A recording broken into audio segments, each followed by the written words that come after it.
दर्शकों, दिल्ली जैसे महानगर के अंदर जहां पर अगर अरविंद केजरीवाल जी की सरकार बनी थी आज से 8 साल पहले, तो वो सिर्फ और सिर्फ एक सबसे बड़ा मुद्दा लेकर के चली थी, महिलाओं की रक्षा।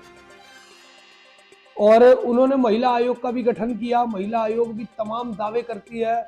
महिला आयोग की अध्यक्षा स्वाति मालीवाल जी, जो कि बड़े से बड़े दावे करती है कि हम महिलाओं के आत्मसम्मान को कभी ठेस नहीं पहुंचने देंगे। अरविंद केजरीवाल जी कहते हैं कि हम महिलाओं के आत्मसम्मान को ठेस नहीं पहुंचने देंगे।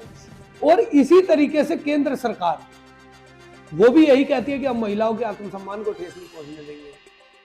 दिल्ली पुलिस, जो कि केंद्र के अधीन है, हमारे साथ में एक कुंती नाम की लड़की है, जो कि कोई ज़्यादा उम्र भी नहीं है, महज कुछ समय ही हुआ है शादी को, और कुछ समय के अंदर ही ससुराल पक्ष ने इनके साथ में ऐसी बर्बरतापूर्ण कार्य किया, जिसको अगर मैं अपने मुंह से आपको बताऊं तो मुझे खुद शर्म आ जाए कि मात्र इस कम उम्र की लड़की के साथ अभी इतनी सी उम्र में क्या क्या झेलना पड़ा है। मेरे हाथ में एक ये लेटर आप देख सकते हैं। ये लेटर एसीपी साहब के नाम लिखा गया है, और इस लेटर में इस लड़की ने बताया है कि उसके साथ में क्या क्या वारदात हुए। जैसा कि हमें पता चला है कि अभी कुछ दिनों पहले इस लड़की के साथ में ससुराल पक्ष ने मारपीट की। इनके पिता जो बैठे हैं हमारे साथ में, इनके साथ मारपीट की, और मारपीट करके इस लड़की को घर से धक्के मार के बाहर निकाल दिया। क्या कार्रवाई हुई, क्या नहीं हुई, हम पहले जानेंगे। जो कुंती है हमारे साथ में, विक्टिम है इस केस की, उनसे। कुंती जी, आप ये बताओ कि कितने साल हो गए आपकी शादी? सर मेरी शादी को, हाँ जी सर। ऐसा क्या हुआ कि आपको अपना ससुराल छोड़ करके आज अपने मायके में शरण लेके गए? सर इन लोगों ने मेरे साथ मारपीट करी, दहेज के ऊपर अत्याचार करे। दहेज को लेकर? हाँ जी सर। जी। और सर इन सभी परिवारों ने मेरे एक बच्चा भी गिरवाया था, 2-2.5 महीने का। 2.5 महीने का बच्चा भी गिरवाया? हाँ जी सर। और इन लोगों ने मेरे साथ ऊपर ही चक्कर भी करवाया था, पाउडर वगैरह भी खिलाया था, मेरे को मारने की धमकी दी जा रही थी। जी। और इन सब ने कहा कि मैं दूसरी अपने लड़के की शादी कराऊंगा। इसमें मेरे मामा जी भी मौजूद थे। आपके मामा जी ने ही ये रिश्ता कराया? रिश्ता उन्हीं ने करवाया था। जी। मामा ससुर है मेरे। जी। उन्हीं ने सर ये सब करा रहे हैं। और मेरी सास और मेरी नंद और मेरे ससुर और मेरे आदमी और 2 नंदों ने मेरे को मारा था। जी। मेरी आंख भी यहाँ तक कि सर उन लोगों ने फोड़ी है। जी। ये मेरी आंख भी सर उन्हीं लोगों ने फोड़ी है, और ये मेरे हाथ में भी काटा उन्हीं ने, और मेरे पैर में भी उन्हीं ने मारा। जी। आखिर उस दिन क्या ऐसा हुआ जिसकी वजह से आपको घर छोड़ने तक की नौबत उठानी पड़ी? सर उस दिन इन लोगों ने मेरे पापा को बुलाया। पहले तो इनने मेरे को 4 दिन बंद कर रखा था। जी।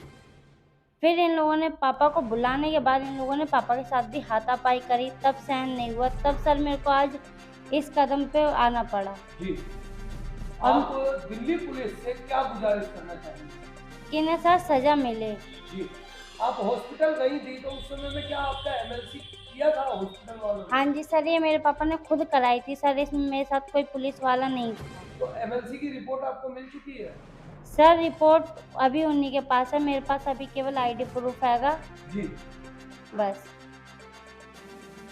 सर, आप जब अपने बेटी के ससुराल पहुंचे तो ऐसा क्या दृश्य था, क्या वजह थी जिसकी वजह से आपको अपनी बेटी को अपने घर लेकर आना पड़ा?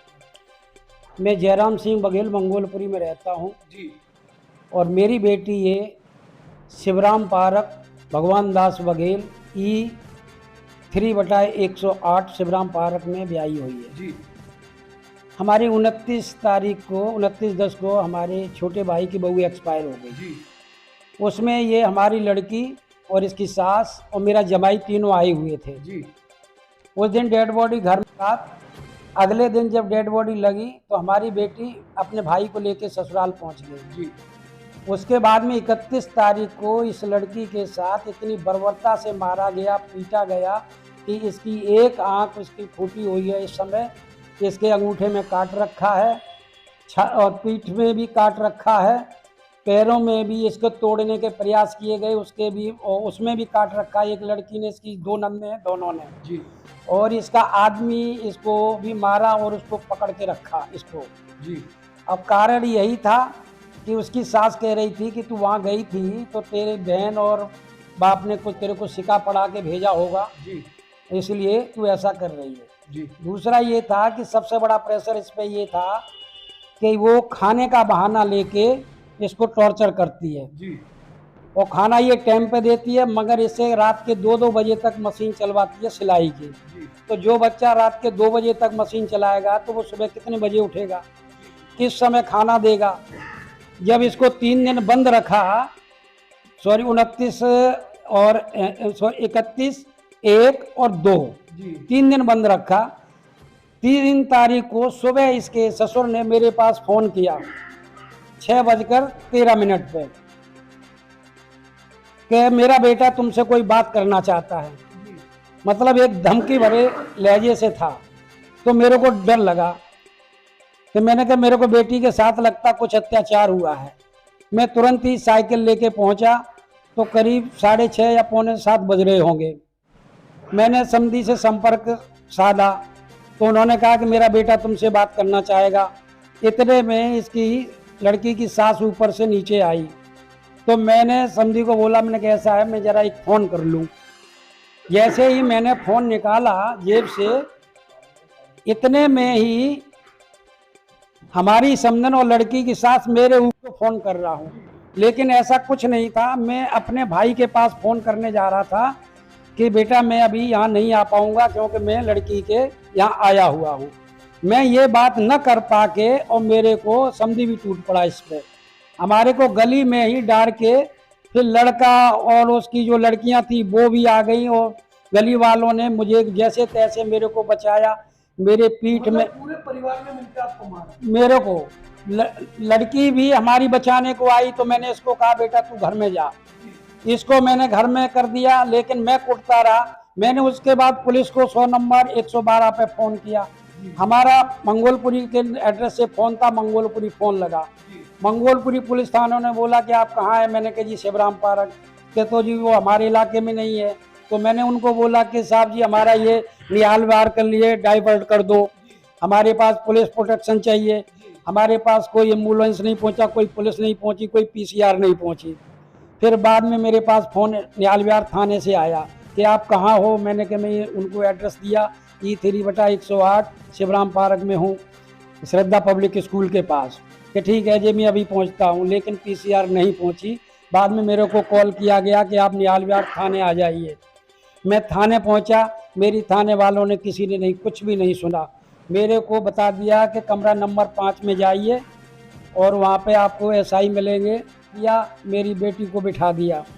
उसके बाद में वो फाइल लेके पता नहीं कोर्ट गए, कहाँ गए। मैं 2-2.5 घंटे बैठा रहा, मेरे से किसी ने कुछ नहीं पूछा। कितनी देर तक थाने में बैठे रहे आप? 2.5 घंटे, बल्कि 3 हो गए थे। तब मैंने उनको, फिर मेरे पास उनका फ़ोन नंबर नहीं था। 3 घंटे में कोई पुलिस वाला आपसे हमदर्दी करने नहीं? कोई हमदर्दी जताने नहीं आया, ना किसी ने पूछा, किसी ने नहीं पूछा कुछ भी। कुछ लड़की को लेके बैठे रहे। मैं उसके बाद में मैं रीडर के यहाँ पास जो रिपोर्ट वगैरह लिखते हैं उनसे बोला, मैंने कहा साहब आईओ का या एसआई का नंबर दे दो मेरे को। जब उन्होंने एक फाइल दी उसमें से मैंने नंबर नोट किया। जब मैंने उनको नंबर लगाया तो उन्होंने कहा जी मैं तो अभी नहीं आ सकता, मैं तो बाहर हूँ, आपको क्या जल्दी है, आपको क्या कराना है। मैंने कहा साहब हमारी बच्ची की तबीयत ज़्यादा वैसी है, 4 दिन से आँख में चोट आई हुई है, बस पड़ा हुआ है। मैंने कहा बेहाल है। हमने कहा इसका ट्रीटमेंट चाहिए। तो बोले क्या हमें तो एमएलसी करानी है तो उसमें टाइम लगेगा, अगर आपको करानी है तो आप जा सकते हैं। मजबूरन होके मैं इसको वहाँ से निकला। मैं विकलांग व्यक्ति हूँ, मैं अपनी लड़की को किस तरीके से लेके निकला वहाँ से, मेरा किसी ने दर्द नहीं सुना। पुलिस वालों ने ऊपर से महिला आयोग को फ़ोन किया, एक भी महिला आयोग वहाँ नहीं पहुँची, ना कोई टीम पहुँची। जब मैंने एमएलसी संजय गांधी में कराई तो वहाँ भी 1 घंटा लगाया। उन्होंने कहा किस थाने से आए हो, कौन ने भेजा, क्या भेजा। मैंने जब इनका नाम लिया तब मुझे बड़ी मुश्किल से मेरी लड़की की एमएलसी कराई और फिर हमारी भी नहीं कराई। और अभी तक हमारी पुलिस वालों ने एक भी नहीं सुनी और ना ही हमारी अभी तक कोई एफआईआर हुई है।